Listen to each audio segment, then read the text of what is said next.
கேள்வி பார்வையாளருக்கு வணக்கம். இந்த நேர்காணலில் நாம் சந்திக்க இருக்கும் சிறப்பு விருந்தினர் தமிழ் புலிகள் கட்சியின் மாநில செய்தி தொடர்பாளர் முத்துக்குமார் அவர்கள். வணக்கம். வணக்கம். உச்ச நீதிமன்றத்தின் புதிய தலைமை நீதிபதியாக பொறுப்பேற்ற கவாய் அவர்களுக்கு நேற்றைய தினம் மகாராஷ்டிரா மாநிலம் மும்பையில் ஒரு அவமதிப்பு நடந்திருப்பதா ஊடகங்களில் மிகப்பெரிய ஒரு செய்தி வெளியாகிறது. கூடுதலாக பார்த்தோம்னா அந்த மாநில அரசே அவர் பதவியேற்றதை மதிக்கலை, உச்சநீதிமன்ற நீதிபதிக்கு இந்த மாதிரியான ஒரு நிலையெல்லாம் ஏற்படுமான்ற மாதிரியான பல்வேறு கோணங்களில் விவாதம் சொல்கிறது. இந்த சம்பவத்தை நீங்கள் எப்படி பார்க்குறீங்க? 52வது உச்சநீதிமன்ற நீதிபதியாக ராமகிருஷ்ண கவாய் அவர்கள் பார்த்தீங்கன்னா ஒரு தலித் சமூகத்தை சேர்ந்த ஒரு நீதிபதி. உச்சநீதிமன்றத்தில் ஒரு தலித் சமூகத்துடைய சேர்ந்த நீதிபதி. அப்போ ஒரு தலித் சமூகத்தை சேர்ந்த நீதிபதி ஒரு நீதிபதி வருகிறார் என்று சொன்னாலே பொதுவாக பார்த்தீங்கன்னா எந்த ஒரு மாநில அரசாக இருந்தாலும் அவர் எப்படி முறையாக புரோட்டோகால்னு ஒன்று இருக்குது, அந்த புரோட்டோகால் படி அவருக்கு கொடுக்க வேண்டிய மரியாதை சரியான முறையில் கொடுத்து அவரை வரவேற்கிறது தான் முறை. தலைமைச் செயலாளர் செல்ல வேண்டும், காவல்துறை அதிகாரி செல்ல வேண்டும், வாய்ப்பு இருந்தால் அமைச்சர்களில் யாராவது கூட செல்லலாம், தப்பு இல்லை. அப்படிலாம் போய் புரோட்டோகால் முறைப்படி அவரை அழைக்கிறது தான் முறை. ஆனால் இன்றைக்கி பார்த்திங்கன்னா நம்முடைய கவாய் அவர்களை பார்த்திங்கன்னா அவர் ஒரு மும்பை நிகழ்ச்சியில் கலந்துட்டு ஒரு கான்ஃபரன்ஸில் பேசுகிறதுக்காக வந்திருக்காரு. வரும்போது அவரை யாருமே வரவேற்க செல்லலை, போகலை அப்படிங்கிறது தான் அவருடைய பேச்சில் அவர் பதிவு செஞ்சுருக்காரு. இதெல்லாம் நான் ஒரு பொருட்டை எடுத்துக்கிற மாட்டேன். அவர் பதிவு செஞ்சுருக்காரு, பதிவு நல்ல பதிவு அது. ஏன்னா அது ஒரு பேசும் பொருள் ஆகணுன்றதுக்காக தான் அவர் பதிவு செஞ்சுருக்காரு. ஒருவேளை அவர் இதை இந்த நிகழ்வில் பேசாமல் இருந்தாருன்னா இன்னைக்கு நீங்கள் இந்த கேள்வி எழுப்ப மாட்டீங்க. சமூக ஊடகங்களில் ஒரு கண்டனங்கள், இப்போ என்ன அனைத்து அரசியல் கட்சி தலைவர்களுமே கண்டனம் தெரிவிச்சிருக்காங்க. இப்போ இந்த கண்டனங்கள் எழுந்திருக்கிறாரு. இது மறைமுகமாகவே அதாவது புதஞ்சு போயிடும். பொதுவாக தலித் சமூகத்து இளைஞர்கள், மாணவர்கள், பொதுமக்கள் பல இடங்களில் அவர்களுக்கு ஏற்படக்கூடிய பாதிப்புகளை விவாதிக்கிறது இல்லை, வெளியே சொல்கிறது இல்லை, பேசுறது இல்லை, தனக்குள்ளேயே புதைச்சிக்கிறதுனால தான் அது பார்த்தீங்கன்னா மிகப்பெரிய ஒரு ஆபத்தாக தொடருது.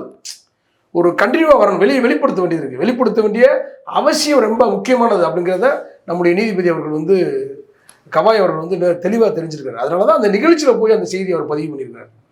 இது அங்கே இப்போ மகாராஷ்டிராவில் ஆளக்கூடிய அரசு யாருன்னா பாஜக அரசு. பாஜக அரசு தான் அங்கே ஆட்சி அமைக்குது. சிண்டே கூட்டணி தான் இருந்தாலும் பாஜக தான் அங்கே ஆட்சி அமைக்குது. அப்போ ஆட்சியில் இருக்கிற அந்த பாஜக ஏன் அவர் அழைக்கலை, ஏன் அவருக்கு அந்த மரியாதையை வழங்கலை? இன்னும் சொல்ல போனால் இவர் அந்த மாநிலத்தை சேர்ந்தவர், அந்த மாநிலத்தை சேர்ந்த ஒரு பட்டியல் சமூகத்தை சேர்ந்தவர். அப்போ இவர் இன்னும் கொஞ்சம் கூடுதலான அக்கறையோடு ஒரு உற்சாகத்தோடு மகிழ்ச்சியோடு போய் அவரை வரவேற்றிருக்கணும். இன்னும் சொல்ல போனால் டிமானிசேஷனில் பார்த்தீங்கன்னா பணமதிப்பு விஷயங்கள் வழக்குகளில் தீர்ப்பு சொன்ன விஷயம், பல விஷயங்கள் எல்லாம் அவர் 370 உள்ளிட்ட பல வழக்குகள் அவருடைய பதிவு பண்ணியிருக்காரு. வழக்குகளை பதிவு செஞ்சுருக்காரு. அவர் பார்த்தீங்கன்னா இவரை எந்த அடிப்படையில் பார்க்குறாங்க, தீர்ப்புகள் இவர் எப்படி சொல்லியிருந்தாலும் இவர் யார் அப்படிங்கிறது அவங்களுடைய பார்வை. இவர் ஒரு தலித்து, இவர் ஒரு பட்டியல் சாதியை சேர்ந்தவர், ஒரு இழிவானவர், இவர் நீதிபதி ஆவதா இல்லை அவங்க பார்ப்பாங்களா? ஆமாம் ஆமாம் பார்ப்பாங்க. ஒரு ஓய்வு பெற வேண்டிய வயதில் அவருக்கு ஒரு மரியாதை, ஒரு நாளைக்கு மாதம், இப்போ நவம்பர் மாதம் அவர் ரிட்டையர்ட் ஆகக்கூடிய ஒரு சூழல் இருக்குது. இந்த இடைப்பட்ட காலகட்டங்களில் போய் தொலையட்டும் அப்படிங்கிற மாதிரியான மனநிலையில் தான் இந்த மகாராஷ்டிரா பாஜக அரசு இருக்குது. ஏன்னா அதுக்கு அர்த்தம் தான் அவரை ஏன் வரவேற்க போகலை. ஒரு பட்டியல் சாதியை சேர்ந்தவர், இன்னும் சொல்ல போனால் அந்த ஊரில் அவரை சார்ந்த மக்கள் எப்படி மதிக்கப்படுகிறார்கள். இப்போ தேவேந்திர பட்னாவிஸ் இருக்காருன்னா அவங்க எப்படி அவர்களை பார்ப்பாங்க அப்படிங்கிறதுலாம் இருக்குது. இது அதான் சொல்லும்ல, எதையுமே புதைக்கக்கூடாதுன்றதை அவர் நன்கு அறிந்தவர். இன்னும் சொல்ல போனால் அவருடைய தந்தையை பார்த்தீங்கன்னா அரசியல் ஈடுபட்டு கொண்டவர் தான். அவங்க காங்கிரஸ் குடும்பம் தான், காங்கிரஸ் ஆதரவான குடும்பம் தான். அவருடைய சகோதரர் காங்கிரஸ் கட்சியில் இருக்கிறாரு. அவருடைய தந்தை நாடாளுமன்ற உறுப்பினராக தான் இருந்திருக்கிறாரு. நம்ம ராகுல் காந்தி அவர் மீது கூட ஒரு வழக்கு, அவருக்கு 2 ஆண்டு சிறை தண்டனை விதிச்சு ஒரு வழக்கு வந்தது.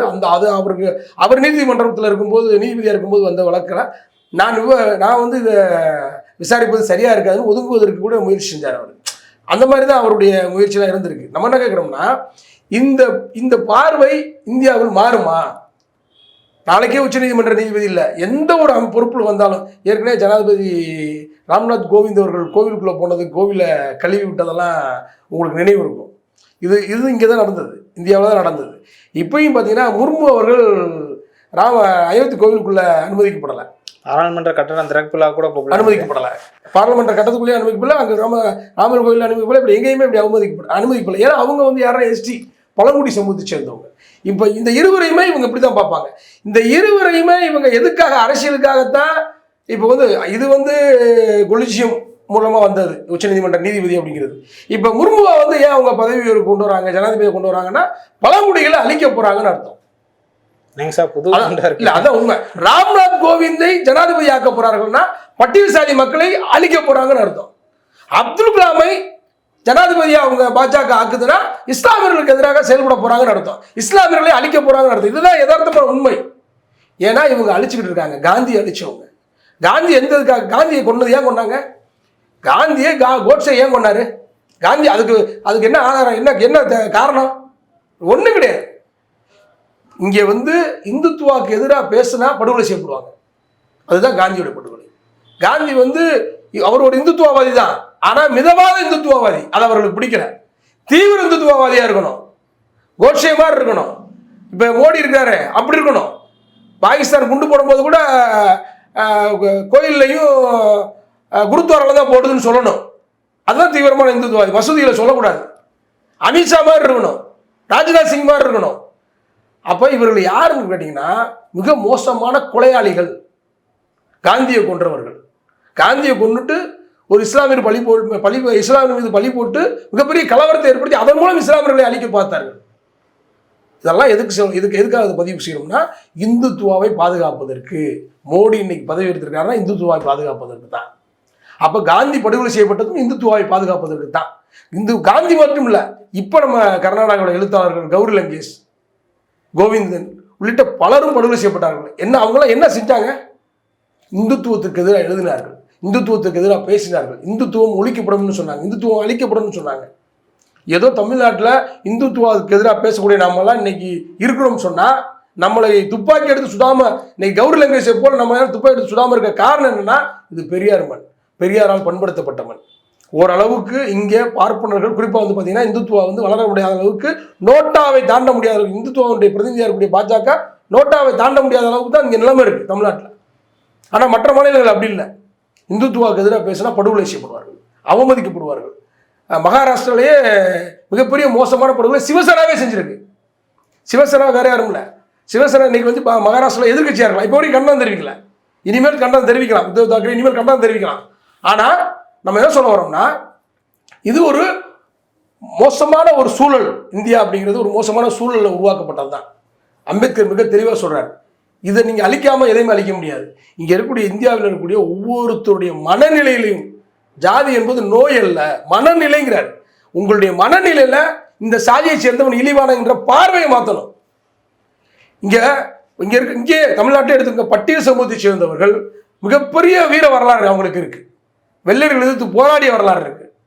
விவசாயத்தை அறிமுகப்படுத்திய வரலாறு இருக்கு. பல விஷயங்கள் இருக்கு. அவங்கள பத்தின புகழ்மிக்க வரலாறுகள் இருக்கு. பெருமைக்காக இதை சொல்ல வரல. இதை ஏன் சொல்ல வரேன்னா, யாரெல்லாம் பார்ப்பனியத்தை எதிர்த்தார்களோ, யாரெல்லாம் ஆதிக்கத்தை எதிர்த்தார்களோ அவர்களாம் அடிமையாக்கப்பட்டார்கள்.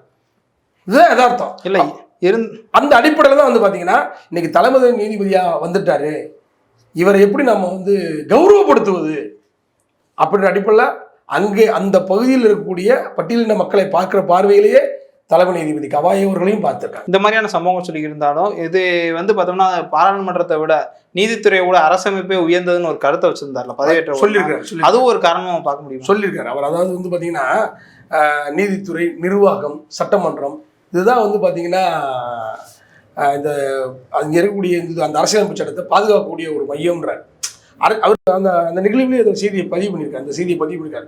இன்னும் மட்டும் இல்லை, இப்போ ஜெகதீப் தன்கர், நம்ம ஆளுநர் ரவி உள்ளிட்ட பலரும் வந்து பார்த்தீங்கன்னா எங்களுக்கு தான் அதிகாரம் இருக்குது, அதாவது எங்களுக்கு மீன்ஸ் பாராளுமன்றத்துக்கு தான் அதிகாரம் இருக்குது, ஆளுநருக்கு இந்த அதிகாரம் இருக்குது அப்படின்னு சொல்லி அரசியலமைப்பு சட்டத்துக்குள்ள சொல்லாத செய்திகளை பதிவு செஞ்சுட்டு இருக்காங்க.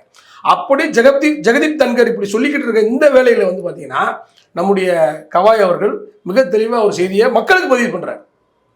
அரசியலமைப்பு சட்டம் தான் உயர்ந்தது, நாடாளுமன்றத்தை காட்டிலும் நிர்வாகத்துறையை காட்டிலும் எல்லாத்தையும் காட்டிலும் அரசியலமைப்பு சட்டம் தான் உயர்ந்தது. ஏன்னா அரசியலமைப்பு சட்டம் தான் நம்மளை வழிநடத்தும்.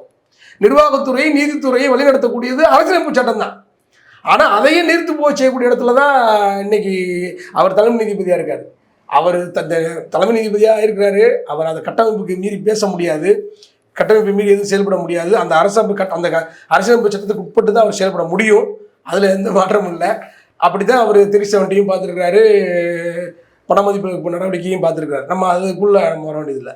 நம்ம என்ன கேட்குறோம்னா இந்த மனநிலை இருக்குல்ல, இந்த மனநிலை இந்தியா முழுவதும் நீங்கள் எந்த மாநிலம் போனாலுமே, இன்னும் ஒரு செய்தியை இங்கே பதிவு செய்கிறேன். இன்னமும் வந்து பார்த்தீங்கன்னா சேரிகள் இன்னைக்கு நகர்மயமாகிறதுனால மாறிக்கிட்டு இருக்கு. ஆனால் பல்வேறு கிராமங்களில் இது ஒரு பார்ப்பன செட்டிங்ஸ். நீங்கள் எங்கனாலும் போங்க, ஒரு கிராமத்துக்கு போங்க, பட்டியல் சமூகத்தை சேர்ந்தவர் கீழே கடைசியில் தான் குடியிருப்பாங்க, கிழக்கு பக்கம் தான் குடியிருப்பாங்க, கீழே தெருவில் தான் குடியிருப்பாங்க. ஏன் கீழே கடைசி கீழே தெருவில் குடியிருக்கிறாங்கன்னா அவர்கள் சுவாசிக்கிற காற்று கூட மேற்கு பகுதி வரக்கூடாது, காற்று அங்கிட்டு தான் போகணும், இந்த பக்கம் வரக்கூடாதுன்னு சொல்லி நீங்கள் இந்தியா முழுமைக்கும் சுற்றி பாருங்க. பார்ப்பன செட்டிங்ஸ் இது பார்ப்பன செட்டிங்ஸ். இது மாற்றவே முடியாது, மறுக்கவே முடியாது. நான் ஒன்றும் இங்கே பொய் சொல்லலை, தவறான தகவலை இங்கே பதிவு செய்யலை. நீங்கள் இந்தியா முழுவதும் போனீங்கன்னா பட்டியல் மக்கள் இப்படி தான் நடத்துவாங்க. அப்போ இப்படிப்பட்ட ஒரு இந்துத்துவம் வீழ்த்தப்படணுமா இல்லையா? இப்படிப்பட்ட ஒரு பார்ப்பன செட்டிங்ஸ் இல்லாமல் காலி பண்ணாமல் நகர்மயங்களாக, இப்போ நீங்கள் வந்து பார்த்தீங்கன்னா தமிழ்நாடு எவ்வளவோ நகர்மயங்களாக மாறி இருக்கு. அதுக்கு வந்து பார்த்தீங்கன்னா நம்ம திராவிட மாடல்கள் இந்த திராவிட இயக்கங்கள் பெரிய பங்களிப்பு செலுத்திருக்கு. இப்போ கிராமப்புறங்கள் பல இடங்களில் அதாவது ஒழிக்கப்படுதுன்னா விரிவுபடுத்தப்படுற வேலையில் வந்து பார்த்தீங்கன்னா பல இடங்களில் வந்து பார்த்தீங்கன்னா இப்போ உங்களுக்கு ஒன்றும் இல்லை, இங்கே மதுரையிலேருந்து பக்கத்தில் கொஞ்சம் கீழே குடின்னு ஒரு கிராமம் 94 93 இந்த அந்த ஆண்டுகளுக்குள்ள தான் ஒரு பட்டியல் சமூகத்தை சேர்ந்தவர் நீதிபதி ஆகிட்டார். அவர் இப்போ நகர்மயம் ஆயிடுச்சு. ஆனால் அன்னைக்கு வந்து பார்த்தீங்கன்னா ஒரு நீதிபதியான போது அந்த உள்ளே போக முடியல, அவரால் நீதிபதியாகி உள்ளே போக முடியலங்க. மாஜிஸ்திரேட் தான், நம்ம மாஜிஸ்திரேட் தான், அவர் போக முடியல. அப்போ என்ன காரணம்? இந்த மனநிலை தான். மகாராஷ்டிராலையும் அதே மனநிலை தான், மதுரையிலையும் அதே நிலைமை தான். அப்போ இந்த நிலைக்கு காரணம் என்ன? நீங்கள் உங்கள்கிட்ட இருக்கிற அந்த ஜாதிய மனநிலை தான் காரணம். இதை எப்படி ஒழிக்காமல் நீங்கள் எப்படி மாற்ற முடியும்? எப்படி மாற்ற முடியும்? அப்போ பள்ளி பாட புத்தகங்களோட அறிவியல் சொல்லித்தரோம், ரைட், ஓகே, வரவேற்கிறோம். அறிவியல் சொல்லித்தரணும், அறிவியல் சொல்லித்தரணுன்றதுல நமக்கு எந்த விதமான மாற்று கருத்தும் இல்லை.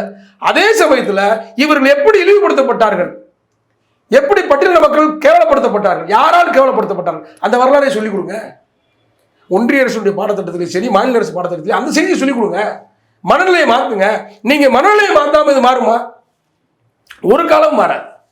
இது இப்போ இன்னைக்கு தலைமை நீதிபதியா இதுக்கு முன்னாடி இருந்த KG பாலகிருஷ்ணன், அவர் 2007 தலைமை நீதிபதியா இருக்கார். அவர் எவ்வளவு அவமானங்களை சந்திச்சார், இவர் எவ்வளவு அவமானங்களை சந்திச்சிருக்காரு. இதெல்லாம் இவங்க ஒரு ஆவணமாக்கணும், இதெல்லாம் வெளிப்படுத்தணும், மக்கள் மத்தியில் பேசணும். இன்னைக்கு இளையராஜான்னு ஒருத்தர் இருக்கிறாரு. அவர் வந்து பார்த்தீங்கன்னா பட்டியல் சமூகத்தை சேர்ந்தவர் தான், புகழ்பெற்ற ஒரு இசைக்கலைஞர், இந்தியாவிலேயே ஒரு புகழ்பெற்ற ஒரு இசைக்கலைஞர், தமிழ்நாட்டை சேர்ந்தவர். அவர் பட்டியல் சமூகத்தை சேர்ந்தவர். அவர் எவ்வளவு இழிவுபடுத்தப்பட்டிருக்கார், எவ்வளவு அவமானப்படுத்திருக்கார். ஆனால் அவர் என்ன செய்யறாருன்னா அந்த அந்த இந்துத்துவோடு காம்ப்ரமைஸ் பண்ணிக்கிறார். அம்பேத்கர் மோடி ஒன்று சொல்றாங்க, காம்ப்ரமைஸ் பண்ணிக்கிறார். நம்ம என்ன சொல்றோம்னா, இது இவர்கள் உள்வாங்கக்கூடிய அரசியல். கவாய் வந்து அவர் குடும்ப பின்னணி அரசியல் பின்னணி கொண்டது, இளையராஜா குடும்ப பின்னணி அரசியல் இல்லை. ஆனா இளையராஜா என்ன செய்யறாருன்னா, தன்னை அவர்களோடு இணைத்து கொண்டு தன்னையும் உயர்வாக காட்டிக்கொள்ளலாம் அப்படின்ற ஒரு போக்கில் அவர் செய்தால் கூட அது ஆபத்தானது. அவருக்கு அவமரியாதை கூடிக்கொண்டே தான் இருக்கும். சார், இந்த மாதிரியான பல்வேறு சம்பவங்கள் நடக்குது. இந்த நிலையில மாறினா என்ன சார் பண்ணணும்? இந்த நிலை மாறுவதற்கு நம்ம என்ன சொல்றோம்னா, வெளிப்படையான விஷயம்தான். பாஜக அப்படின்ற ஒரு கட்சி வந்து அழிக்கப்படணும், RSS என்ற ஒரு கட்சி, RSS என்ற ஒரு சித்தாந்தம் வந்து ஒழிக்கப்படணும். ஏன்னா இவர்கள் தான் மீண்டும் இப்போ வந்து பார்த்தீங்கன்னா எவ்வளவோ நாகரிக காலத்தில் எல்லாமே மாறிக்கிட்டு இருக்கு. ஆனால் மாறுகின்ற இந்த நாகரிகத்தை மீண்டும் அடிமைத்தனத்துக்கு கொண்டு போய் சேர்க்கக்கூடிய வேலையை இன்னைக்கு யார் செய்யறாங்கன்னா பாஜக தான். அந்த பாஜகவுடைய பிரதிநிதியாக தான் இன்னைக்கு வந்து மகாராஷ்டிராவில் இன்னைக்கு நம்முடைய நீதிபதி கவாய் அவர்கள் அவமானப்படுத்திட்டு இருக்கார். அது மட்டும் இல்லாமல் இங்கே இருக்கக்கூடிய அந்த இந்துத்துவ சித்தாந்தங்கள் வந்து வீழ்த்தப்படாமல் ஒவ்வொரு மனநிலைகளை ஒவ்வொரு இந்தியர்கள்னு சொல்லுவோம். நீங்கள் நான் உங்கள் மனநிலை சொல்கிறேன், ஒவ்வொரு அந்த இந்தியாவில் வாழக்கூடிய ஒவ்வொரு மக்களுடைய மனநிலையுமே வந்து பார்த்தீங்கன்னா இந்த ஜாதியை சேர்ந்தவன் என்றாலே இழிவானவன் என்ற பார்வை இருக்கு இல்லையா, இது மாறணும். அப்போ அதான் நான் முன்னாடியே சொன்ன மாதிரி தான், இந்த மக்கள் எப்படி வீழ்த்தப்பட்டார்கள் வரலாறு இருக்கு. ஒவ்வொரு பட்டியலின மக்களுக்கும் ஒரு பின்னணி இருக்கு, ஒரு வரலாறு இருக்கு, ஒரு பெரிய இவர்கள் வீழ்த்தப்பட்டதுக்கு ஒரு வரலாறு. வன்முறை மூலமாக தான் வீழ்த்தப்பட்டிருக்கிறார்கள், சாதாரண வீழ்த்தப்படலாம், வன்முறையின் மூலமாக தான் வீழ்த்தப்பட்டிருக்கிறார்கள். பார்ப்பனியம் என்பது வன்முறையின் மூலமாக தான் வீழ்த்தியிருக்கு எல்லா மக்களையும், எல்லா இந்தியா முழுவதும் உள்ள பட்டியலின மக்களை. பீமா கோரகான்ல அங்கே மகாராஷ்டிராவில் அம்பேத்கர் கொண்டு வந்தது தான், அதை அவர் தான் வெளிப்படுத்தினார். ஜனவரி 1 அந்த அம்பேத்கர் அவர்கள் எழுதியார். இப்போ அது கூட மிகப்பெரிய ஒரு பிரச்சனையாகி அதில் பல தலித் தலைவர்கள் செயல்பாட்டாளர்கள் இதெல்லாம் வழக்கு பதிவு செஞ்சு மகாராஷ்டிரா அரசு வந்து பார்த்திங்கன்னா அவங்களை கைது செஞ்சு சிறையில் நடத்துச்சு. ஏன்னா ஒவ்வொரு பட்டியலின மக்களுக்கும் மிகப்பெரிய பின்னணி வரலாறு இருக்குது. இந்த வரலாறுகளை பொதுவாக அனைத்து மக்களுக்கும் கொண்டு போய் சேர்க்கணும். நாம் இழிவானவர்கள் அல்ல, இங்கே இருக்கக்கூடிய உழைக்கும் மக்களையே ஒன்றுக்குள்ள ஒன்று இழிவுபடுத்தி நான் உயர்ந்தவன் நீ உயர்ந்தவன் என்ற அடிப்படையில் எனக்கு என்ன விட ஒருத்தர் உயர்ந்தவன் இருக்கான் அப்படிங்கிற மனநிலை ஒவ்வொருத்தருக்கு இருக்கு. அது மாறாமல் இங்கே எதுவுமே மாறாது. இந்துத்துவம் ஒழிக்கப்படாமல் இந்த மாற்றம் நிகழவே நிகழாது. இதை கவாய் அவர்கள் புரிந்து கொண்டு இன்னும் வீரியமாக தன்னுடைய கருத்தை மக்களிடத்தில் அவர் கொண்டு போய் சேர்க்கணும். இன்னும் சொல்ல போனா அவர் இருக்கக்கூடிய அந்த நவம்பர் மாதத்திற்கு பிறகாவது அவர் இன்னும் கொஞ்சம் வெளிப்படையான அரசியல் களத்தில் இறங்கி இந்த மக்களுக்கு தன்னுடைய மக்கள் தான், அவர் பிற்படுத்தப்பட்ட மக்களையும் தன்னுடைய மக்களாக பார்க்கணும், பட்டியல் மக்களையும் தன்னுடைய மக்களாக பார்க்கணும். ஏன்னா பிற்படுத்தப்பட்டவரும் ஆவணப்படுத்தப்படுகிறார்கள், அது அவருக்கு புரியல.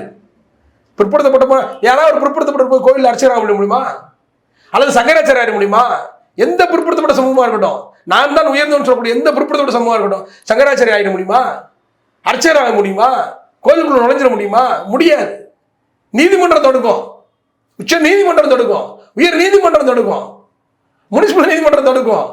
ஏன்னா இந்த கட்டமைப்பு அப்படி இருக்கு. இந்த கட்டமைப்பை சிதைக்காமல், இந்த கட்டமைப்பை உடைக்காமல் எதுவும் இங்கு மாறாது. நன்றி சார். நன்றி.